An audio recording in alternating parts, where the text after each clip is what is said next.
మనతో పాటు ఎమ్మెల్సీ వెంకట్ బల్మూర్ గారు పూర్ణంలో ఉన్నారు. నాతో పాటు అడ్వకేట్ క్రాంతి కుమార్ అన్న కూడా ఉన్నారన్న. సో గత మూడుగా ఈ విద్యా సంస్థలపైన పోరాటం చేస్తారు, పిల్లలకు విముక్తి రావాలని చెప్పి.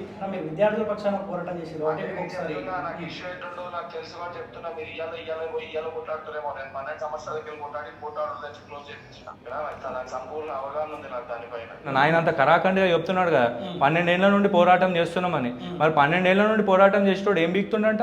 ఏడాది చూడాలి, 2వ ఏడాది చూడాలి, 3వ ఏడాది మొత్తం బంద్ అయిపోవాలి. మరి 12 ఏళ్ల నుండి ఇంకెంత ఎందుకు నడుస్తుంది దందా? ఆయన వయసు మా వయసు ఒకటే. వీళ్ళంతా ఎన్ఎస్యూఐ వాళ్ళు ఢిల్లీలో వచ్చి మా దగ్గర ఓట్లు ఎట్లా అడుగుతుండేనో మాకు తెలుసు. వాళ్ళకి సపోర్ట్ చేసినాం కాబట్టి 1-2 సార్లు ఢిల్లీ యూనివర్సిటీ స్టూడెంట్ యూనియన్ ఎలక్షన్లలో కూడా గెలిచారు. ఇక్కడ సౌత్ ఇండియన్ స్టూడెంట్ సపోర్ట్ లేని ఎవడు గెలవాడు ఆడ. అట్లాంటి సపోర్ట్ కూడా చేసినాము. వాళ్ళ వ్యవస్థ ఏందో కూడా మాకు తెలుసు. ఇక వాళ్ళు ఎవరు కాలేళ్ళు పట్టుకుంటారు, ఏమేమి చేస్తారు అన్ని ఢిల్లీ లెవెల్లో అన్నీ తెలిసే ఆ మార్గాలు కావనుకొని మేము వేరే కొత్త మార్గాన్ని ఎన్నుకొని యువజన పార్టీ పెట్టినాం.